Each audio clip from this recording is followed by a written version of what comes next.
Oh, good morning, folks. It is the 21st of March, 2026. Gorgeous day. We've been having snow and rain and sun, and the sun's out right now. It's melting everything up. Beautiful here in the saw shack. We're going to be cutting some wood today. I wanted to touch on a few things here in the last,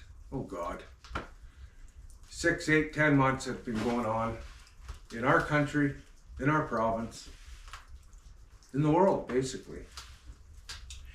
Now, I promised myself I'm not going to get political with this channel. I'll be the first to tell you that I'm a conservative. I'm not a liberal. And I do not hold anything against anybody that is a liberal or a Democrat, as you would have in the States. Everybody's entitled to their beliefs, just like religion. I'm not a religious man. I have read the Bible. In my 60 years, I've been through it once. I find it a fascinating story. I'm not so sure I'm going to live my life or die by the Bible. I have found myself in dark situations when family members were sick or what have you, praying. I'll be the first to admit that I've prayed and I've looked up and I says, please let her pull through and I will do this, and then I think to myself, I'm lying to myself and I'm also lying to God, if there is a God.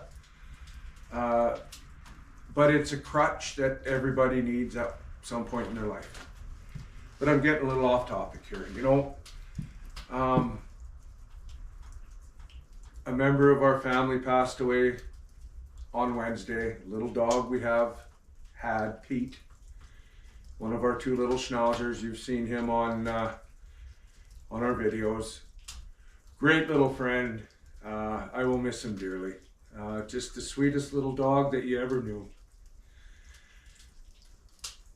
And there hasn't been an evening or a morning where the eyes haven't been full of tears and welling up thinking about good times with little old Pete. His brother Jake is still here. Hopefully he can hang in there for a few years longer.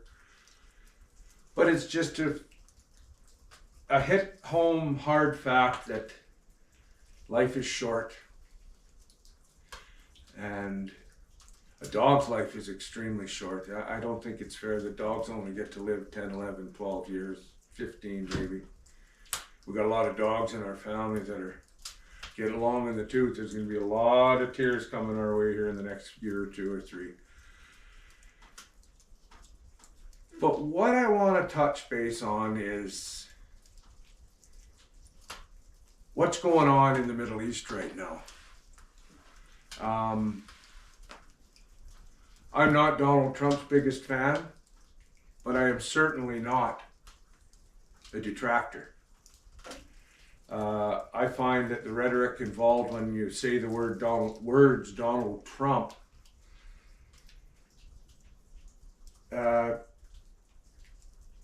incites some very visceral emotions in people, and that's the word, emotions. Like I say, I don't agree with everything he does, but I don't disagree with what he's doing in Iran. This is something that should have been done when Ronald Reagan was still the man in the White House. This is let fester the Muslim ideology. Let me put it another way, the extremist Muslim ideology, because I do know some Muslims that are peaceful people. And they're going to be the first to tell you that the radical Islamist wants us dead. The regular Joe Blow fella that happens to be a believer of Islam, that all he wants to do is raise his family and be left alone. I have no problem with folks like him at all. Same with the Christian, same with the Catholic, the Jew. I don't give a rat's ass who you pray to. Just don't get in my face with it. And if you want to try to kill me because I won't believe what you believe, I'm going to come back at you. It's just a normal thing. It's called survival.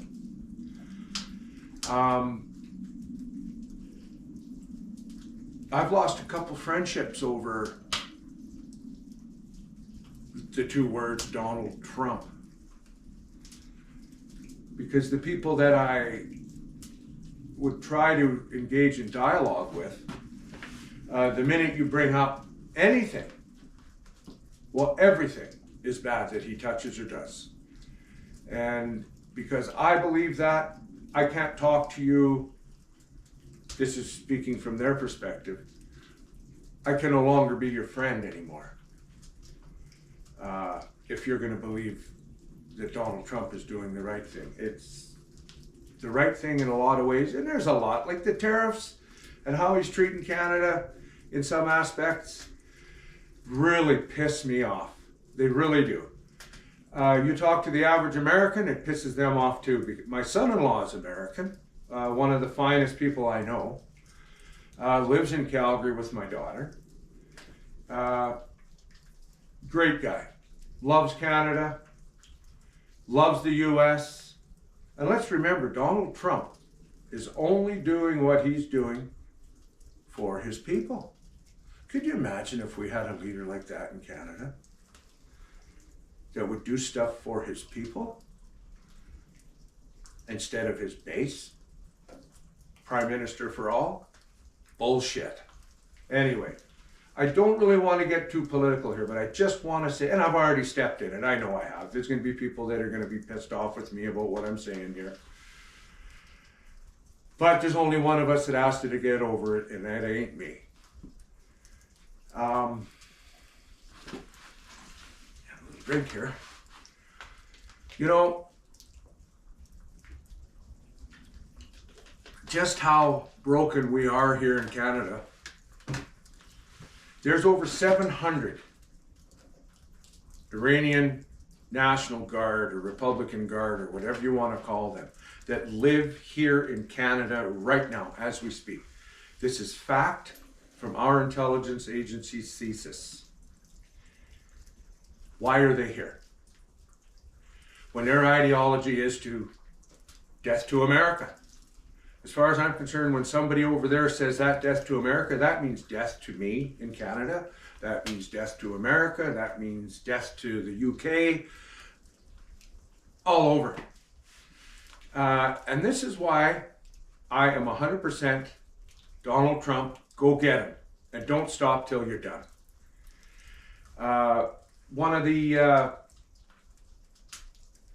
friendships that I hope I can salvage, and I think I will. I love the man dearly, but right now we're going to just stay away from one another for now. And he's a conservative, but he suffers from TDS, Trump derangement syndrome, along with a whole bunch of other folks. It's sad, really. I learned a long time ago when I was in junior high, we had debating class, and I lived for debating class, you know. You are given an assignment by the teacher, whether you believe it or not. There's a side A and a side B. You're given side A and Joe is given side B. You meet in the middle, you shake hands, you have a half an hour to state your case, rebut, talk, and then in the end, shake hands, and myself and Joe would go to our corners, and after school, Joe and I would be sitting outside in the playground talking about our debate, you know. That's how it's supposed to be. Seems these days debate is pretty much extinct. I don't know why.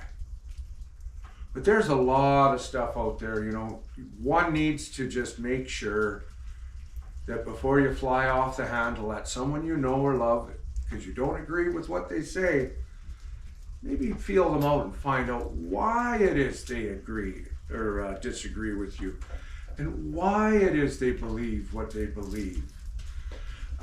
Maybe they're getting their news from the wrong place, and boy, you really got to be careful when you're talking news these days, because it's all garbage. All garbage. You got to use your gut, do some reading, look at the situation, and talk to people. The whole idea is what I'm trying to say here is people need to sit down and talk instead of fight. But what Trump's doing is a righteous thing. And a lot of people say they're thinking what I am thinking and what I am saying, but they don't have the balls to say, yes, I agree with what's going on. Yes, there's going to be pain at the pumps. Yes, there's going to be people that are going to die. I can't imagine people like that with a nuclear bomb. I just can't. It blows my mind that people would say it's okay. They'll be okay. It's for peaceful purposes. Yeah, okay. Anyway, enough of that bullshit. I got a log to cut here. I got some wood to cut. And I got to get some stuff dry piling here for when I get back from work, which I got to go next week. So I know my chip in this camera is just about done. I'm going to put another log in the fire and cut some wood.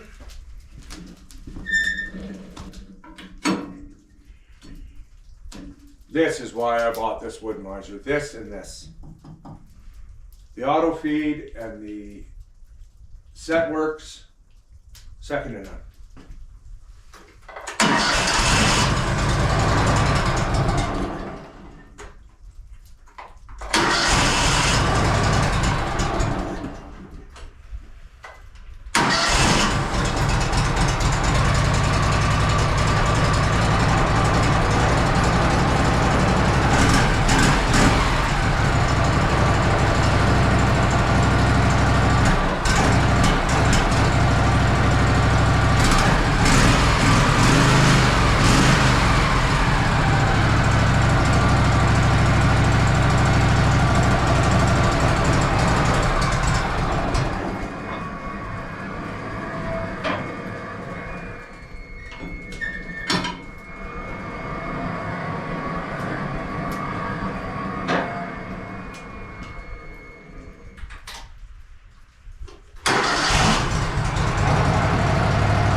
Had a couple geese go by yesterday. They were heading west and north. Good sign. At the end of the day, this snow will be off the logs, I'm sure. And hopefully we'll have some of the bark off these logs and these ones done. Then tonight on the frost, I can bring a few more up to the deck here with the loader. It still gets fairly cool at night. Get a bunch up here for the next go around. So join me, like, share, and subscribe. We're gonna cut this log. I'll be able to get a couple of really nice 2x10s out of that guy right there. Right in the middle. Right where you would get the heart of the quarter sawn wood.